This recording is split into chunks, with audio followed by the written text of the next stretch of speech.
Assalamualaikum warahmatullahi wabarakatuh. Mari kita lanjutkan perkuliahan geografi penduduk untuk minggu ini dengan membaca basmalah. Bismillahirrahmanirrahim. Semoga apa yang kita pelajari hari ini kita semua dapat mendapatkan manfaat dan ibrah dari apa yang kita diskusikan hari ini.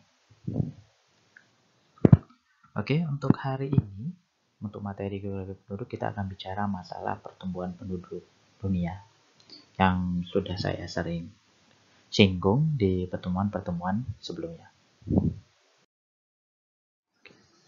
Nah, kita akan bicara masalah pertumbuhan penduduk dunia.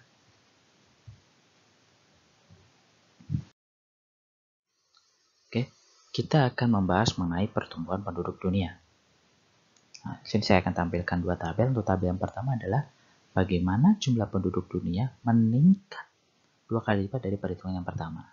Oke, jadi di tahun 1 Masehi, jumlah penduduk dunia itu kurang lebih sekitar 250 juta. Meningkat 2 kali lipatnya membutuhkan waktu 1650 tahun. Di tahun 1650 menjadi 545 juta penduduk. Meningkat lagi 2 kali lipat dari 545 juta penduduk, tercatat di tahun 1850 ada 1 miliar penduduk. Itu membutuhkan waktu 200 tahun. Oke. Tapi dari tabel ini terlihat bahwa jumlah penduduk di dunia semakin tahun untuk mencapai 2 kali lipat jumlah penduduk sebelumnya yang terhitung sebelumnya membutuhkan waktu yang semakin lama semakin cepat. Oke. Berarti ketika 2 kali lipat dari 7 miliar yang di tahun 2013 kemarin bisa tercapai kurang dari 38 tahun. Oke, jika dihitung kurang lebih bisa saja terjadi di tahun 2050. Sekarang 2 tahun 2020. Berarti 30 tahun lagi penduduk di dunia bisa mencapai 2 kali lipat jumlah penduduk di tahun 2013. Oke. Ya. Ada 14 miliar penduduk di bumi. Oke. Nah, ini akan menjadi PR. Berarti di tahun 2050 kalian akan melihat jumlah penduduk yang lebih banyak dari sekarang. 2 kali lipat ya. Oke. Ini untuk tabel yang pertama. Nah, untuk tabel yang kedua, nah melihat bagaimana 1 miliar penduduk itu tercapai. Nah, achievement-nya 1 miliar itu berapa tahun sih? Untuk 1 miliar pertama ternyata butuh waktu sekitar 2 juta tahun. Dari Nabi Adam ada di bumi. Oke, butuh 1000 dicapai di tahun 1830. Butuh lama 2 juta tahun. 2 miliar yang kedua, 2 miliar penduduk di dunia membutuhkan waktu 100 tahun setelah 1830, yaitu di tahun 1930. Terus miliar ketiga, 4, 5, dan 6 membutuhkan waktu yang makin lama makin sedikit. Walaupun miliar yang ketujuh tercapai di tahun 2013, itu membutuhkan waktu 18 tahun, 2 kali lipat waktunya dibandingkan untuk mencapai miliar yang ke-6. Oke. Tapi yang jadi pertanyaan, apakah miliar yang ke-8, 9, 10, atau miliar yang ke-14 yang kita diskusikan di tabel yang pertama tadi akan tercapai dalam kurun waktu yang singkat atau waktu yang lama? Ya, ini yang kemudian menjadi permasalahan bagi setiap negara yang ada di dunia. Oke, nanti jadi silahkan dibaca lagi materi-materi sebelumnya mengenai hal ini. Karena apa? Karena kita kemarin sudah sepakat bahwa jumlah penduduk dunia yang banyak ini memiliki banyak masalah. Apabila jumlahnya, kuantitasnya yang banyak ini tidak diiringi dengan kualitas yang baik.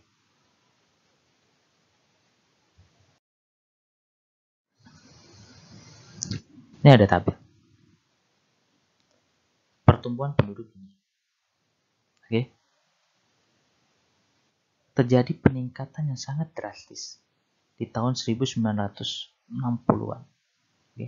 Di abad ke-16, abad ke-17, kita mencapai 1 miliar pertama, kemudian meningkat sampai miliar ke-7 dalam waktu yang sangat-sangat singkat. Oke. Hal ini dikarenakan apa? Dikarenakan ada dua hal. Yang pertama adalah sudah berkurangnya perang di bumi ini. Oke. Karena perang dunia kedua sudah selesai, perang dingin selesai, maka perang antar negara yang mencakup semua hampir banyak negara yang ada di dunia sudah berkurang.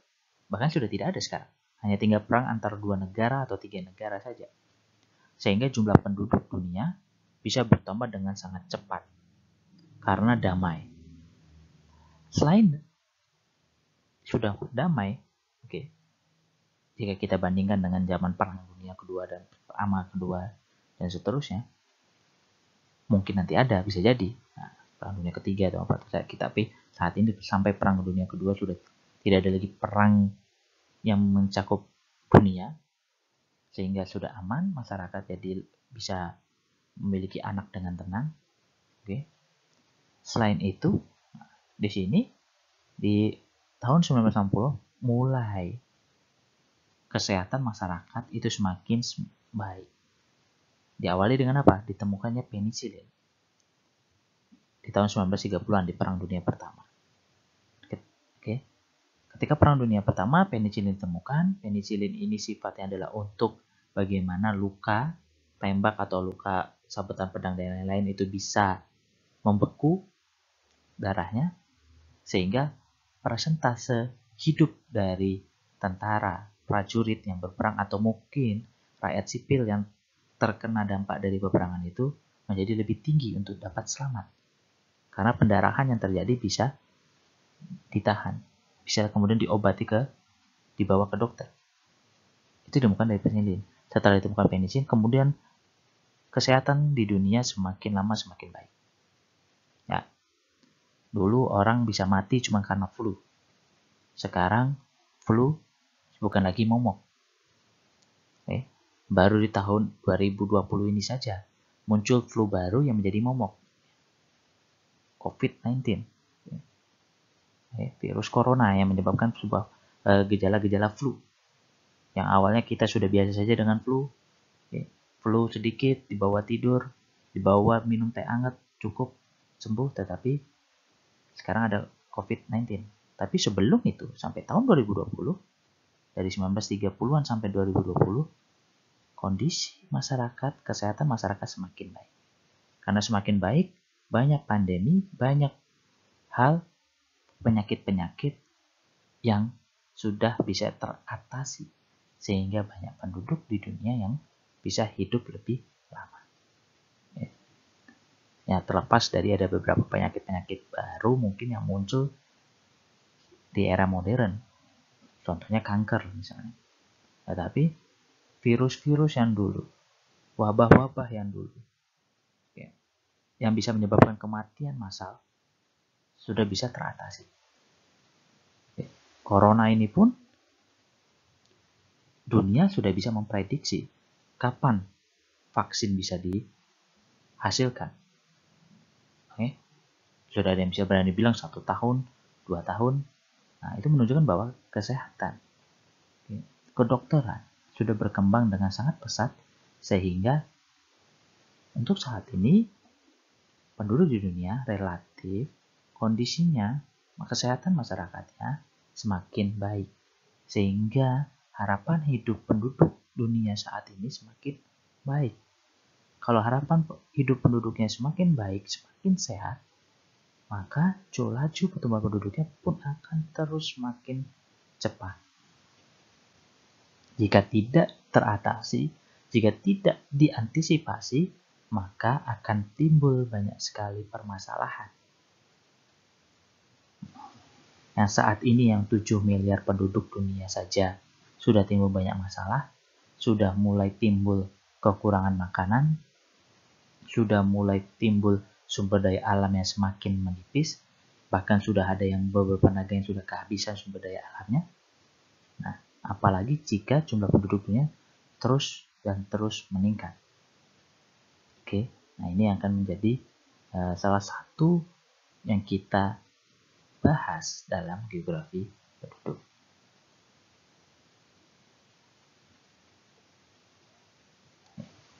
Nah, ini ada Black Death ketika di Eropa ada wabah yang menyebabkan 25% orang yang terkena wabah itu akan mati. Nah, sehingga ada terjadi penurunan di dalam grafiknya.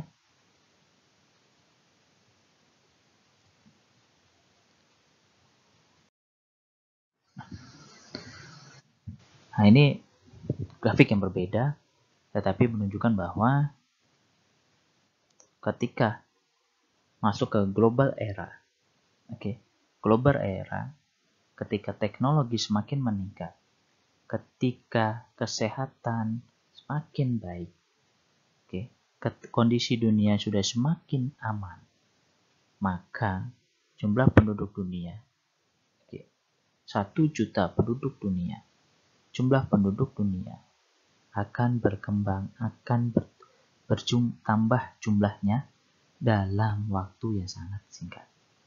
Nah, ini akan menjadi PR.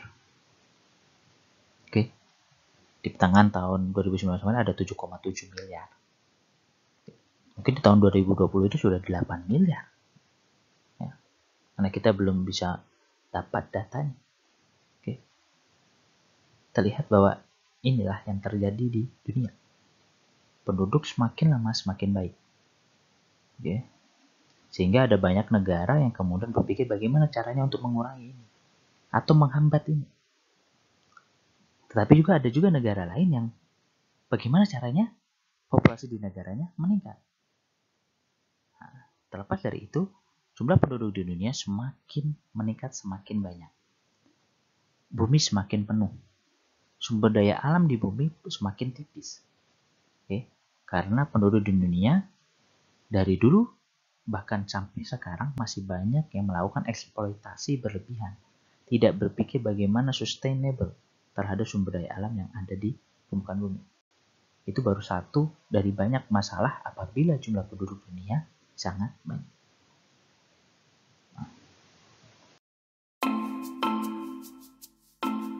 An environment is a system of living things.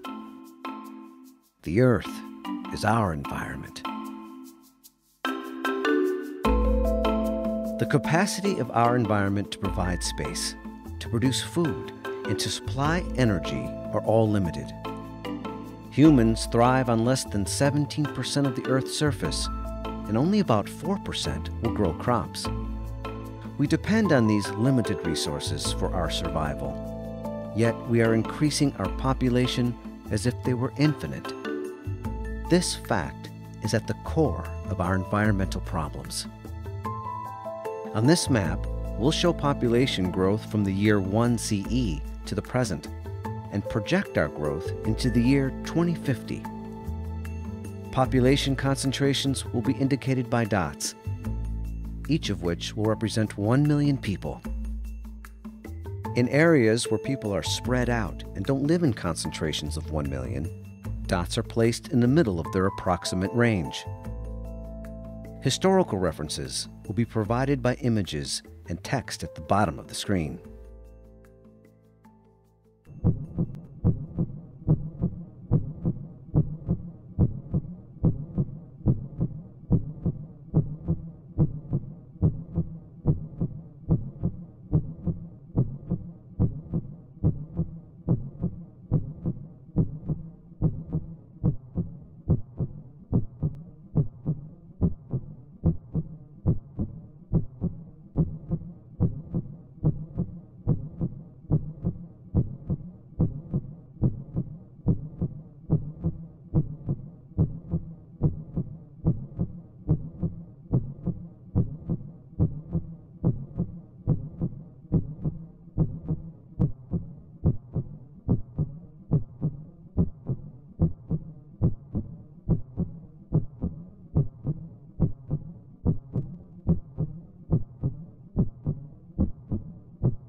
population is expected to grow to 10 billion by the end of this century.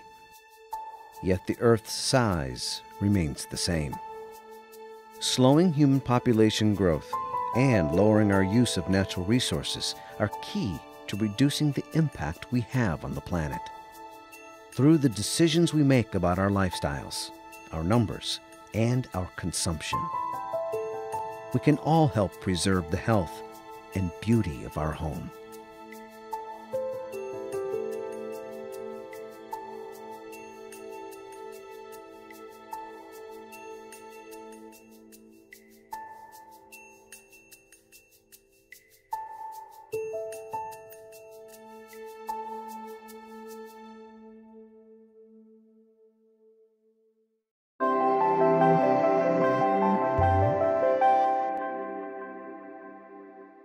$7 billion.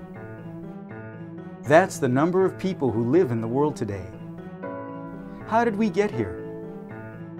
It took nearly all of human history for world population to reach 1 billion, a period of at least 50,000 years. During that time, human progress brought us the pyramids in Egypt, the Roman civilization, the age of discovery. But people also suffered through thousands of years of plagues, famines, and wars. Life expectancy was low, death rates were high. This block shows us when we finally reach the first billion. We'll add another block next to it for every 3 years of time. At this point, we were in the middle of the Industrial Revolution. With it came rising education levels and incomes. Soon enough, simple public health measures like hand washing and sanitation helped reduce contagious diseases. Mortality rates declined rapidly, especially in developed countries. Many inventions changed the way people lived, like light bulbs and automobiles. Medical advances, especially penicillin, boosted health and helped people live longer. The second billion came with near lightning speed, just 130 years later. Natural disasters, war, and famine claimed millions of lives, but scientific discoveries like the first polio vaccine helped prevent disease. Food shortages in developing countries spurred new agricultural techniques. Rapid population growth was really only beginning. The third billion arrived only 30 years later. Women now had more reliable contraception, such as the pill, to help them control fertility. But there were also many more births than deaths. Reaching 4 billion took only 14 more years. In the early 1980s, the HIV/AIDS pandemic killed the first of what would be more than 36 million people by the early 21st century. This reversed life expectancy gains made in many developing countries, especially in sub-Saharan Africa. Even so, in just 13 more years, we reached 5 billion. At a special UN population conference in Cairo, 179 countries declared that empowering women through education and access to reproductive health care were key to ending poverty and stabilizing population growth. The 6th and 7th billion both set records, each arriving in just 12 years. Let's look at the whole time between the first billion and the 7th billion. We can see how quickly each billion is now being added. Despite this rapid increase, our population growth rate is actually now slowing. Yet, 80 million people are still added to our world population every year. Why?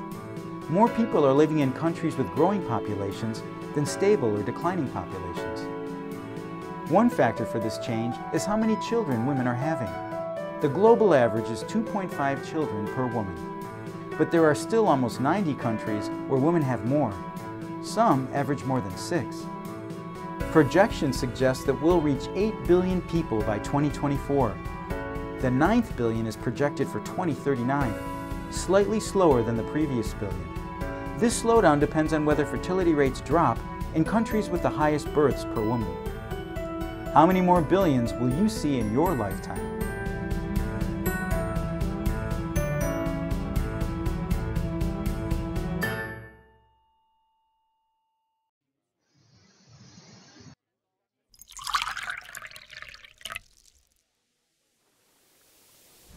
A 1,000 years ago, there were only 1/3 of a billion people, but we were multiplying.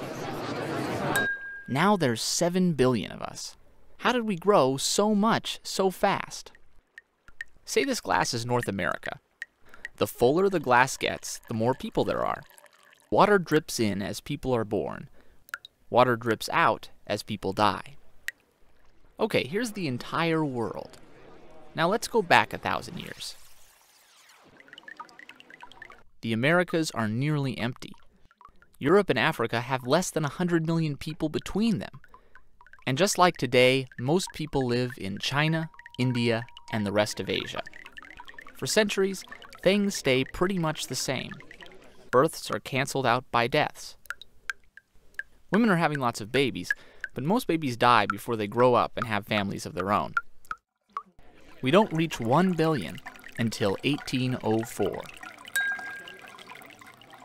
But things are changing. Better medicine and better agriculture are starting to slow the leak from the bottom of the glass. People still die, of course, but more babies grow up and have babies of their own. Lots of babies.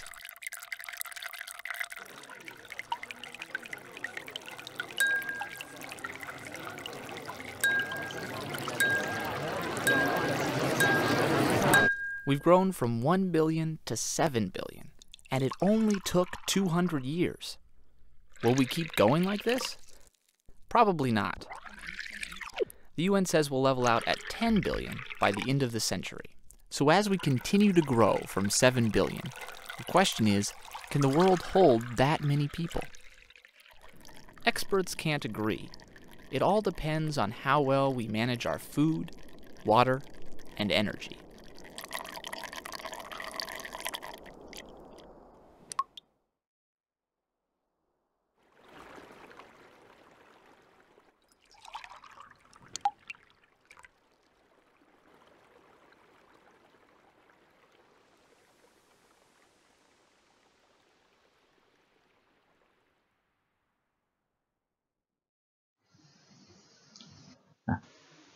Sudah muncul pertanyaan, mengapa antara tahun 1950 hingga tahun 1990 pertambahannya lebih dari 2 kali lipat ya? Dari 2,4 miliar sampai 5,2 miliar. Ya, ini tadi lanjutan penjelasan saya bahwa teknologi kesehatan sanitasi semakin berkembang sehingga yang dulu tidak mungkin sekarang menjadi mungkin. Dokter-dokter semakin banyak, dokter-dokter semakin canggih, teknologi semakin baik untuk melakukan operasi sekarang, tingkat keberhasilannya semakin bagus, semakin baik, sehingga harapan hidup setiap manusia, setiap orang menjadi semakin baik. Sehingga harapan hidupnya semakin tinggi, manusia semakin bisa berpikir lebih tenang, sehingga ketika mereka mau punya anak banyak pun mereka tidak masalah. Karena mau anak sebanyak apapun, kondisi saat ini, kebutuhan pokok mereka masih bisa terpenuhi. Tinggal bagaimana caranya setiap individu masyarakat itu berupaya untuk mendapatkannya. Nah, kemudian, ini yang kedua. Ekonomi saat ini setiap negara semakin baik. Ketika ekonomi setiap negara semakin baik, teknologi semakin bagus, kesehatan semakin bagus, maka angka kematian semakin rendah. Karena angka gizi buruk semakin turun, karena masyarakat bisa mengakses makanan-makanan yang sehat, makanan-makanan yang bergizi.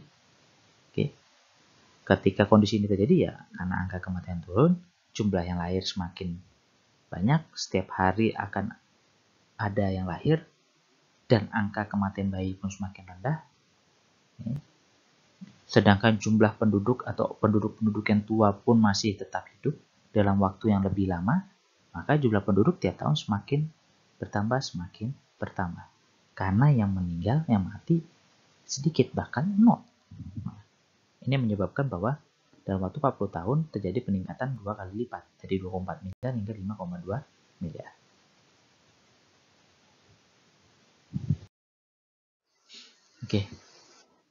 Kalian tadi sudah melihat 3 video mengenai bagaimana penduduk di dunia ini berkembang dengan sangat pesat. Bagaimana di setiap wilayah, setiap benua, itu penduduknya berkembang meningkat dengan sangat pesat. Nah, terus kalau sudah seperti itu, apa yang perlu kita pikirkan? Terus bagaimana dengan geografi penduduk? Geografi penduduk membahas apa? Geografi penduduk membahas jumlah yang besar ini distribusinya di mana? Karakteristiknya seperti apa? Masalah apa yang timbul? Di Jawa jumlahnya berapa, Sumatera berapa, Kalimantan berapa? Di Jawa sendiri pusatnya di mana? Di Jakarta kah atau di mana? Kemudian masalahnya apa? Distribusinya bagaimana? Pekerjaannya seperti apa? Yang angka kelahirannya tinggi ada di provinsi mana, kabupaten mana? Yang kematiannya tinggi di mana, kelahiran tinggi di mana? Kemudian migrasinya seperti apa? Keterkaitan dengan ekonomi bagaimana, pembangunan bagaimana, politik bagaimana, itulah yang kita pelajari. Jadi emang itu menjadi sebuah keuntungan bagi kita geografi yang mempunyai salah satu cabang ilmu geografi penduduk. Penduduk yang banyak ini menjadi sumber untuk dilakukannya penelitian-penelitian. Kalau penduduknya cuma sedikit, objeknya cuma sedikit, itu saja, maka objek kajian geografi, khususnya geografi penduduk, akan semakin sedikit jumlah risetnya. Karena sampelnya sudah terambil semua. Tapi sekarang karena jumlah penduduknya sangat banyak, setiap orang membahas 2 desa, 3 desa, 4 desa. Di Indonesia berapa banyak desa? Ada ribuan. Ribuan desa. Dibagi sejumlah mahasiswa UMR pun masih berlebih. Jadi itu pun bisa membandingkan 2 desa atau desa antar provinsi, antar kabupaten, antar kecamatan. Lingkupnya menjadi lebih luas. Nah, itu menjadi salah satu keuntungan sebenarnya dibanding dengan kerugiannya yang bisa kalian list sendiri, bisa kalian sebutkan sendiri bahwa kerugian dari jumlah penduduk yang banyak pun sangat banyak. Bagaimana pemerintah harus bisa mengeluarkan anggaran yang banyak untuk penduduknya. Bagaimana penduduk yang banyak itu bersaing untuk mendapatkan pekerjaan. Bagaimana sumber daya alam yang ada di bumi itu bisa mencukupi semua kebutuhan dari masyarakatnya, dan seterusnya. Jadi selain ada kerugian-kerugian, ada sebuah keuntungan. Nah, ini akan jadi PR pertanyaan bagi kita geograf. Apakah pertumbuhan penduduk itu perlu dirisaukan? Kemudian bagaimana cara kita memprediksinya di masa depan? Baik jumlah, kualitas, distribusi, termasuk permasalahannya nanti apa di masa depan. Nah ini, penduduk itu dinamis, manusia itu dinamis, sehingga penelitian-penelitian tentang kependudukan itu selalu up to date tiap tahun. Karena manusia, masyarakat dipengaruhi oleh banyak hal, termasuk salah satunya adalah teknologi. Seperti yang sekarang kalian rasakan, kuliah harus online, tidak bisa tatap muka, bisa menjadi sebuah tema riset juga untuk geografi penduduk. Bagaimana distribusinya? Mana yang universitas yang mahasiswanya berada di desa? Berapa persen dari yang di desa itu mampu mengakses kuliah? Atau berapa persen mahasiswa-mahasiswi yang ada di UMS misalkan, berapa yang mudik, berapa yang harus bertahan di kampus? Alasannya apa? Mengapa mereka tetap? Nah, itu sebuah pertanyaan-pertanyaan bisa menjadi sebuah tema riset untuk geografi penduduk. Karena penduduk setiap tahun, setiap saat mengalami perkembangan perubahan yang berbeda-beda, dipengaruhi oleh banyak faktor. Bukan hanya jumlah, bukan hanya suku, bukan hanya lokasi, tetapi bahkan perubahan yang ada di dunia, di negara-negara lain bisa mempengaruhi kondisi dan perubahan penduduk yang ada di suatu wilayah. Oke, itu saja materi kita hari ini mengenai pertumbuhan penduduk dunia. Untuk pertemuan awal, nanti akan saya bagi 2 atau 3 chapter untuk pertumbuhan penduduk dunia. Nah, kurang lebihnya Saya mohon maaf, kalau ada pertanyaan silahkan nanti ditanyakan. Boleh via psikologi, WA atau email. Monggo silahkan bertanya apabila terjadi kesulitan pemahaman dalam materi. Nah, itu saja dari saya. Saya Ari. Assalamualaikum warahmatullahi wabarakatuh.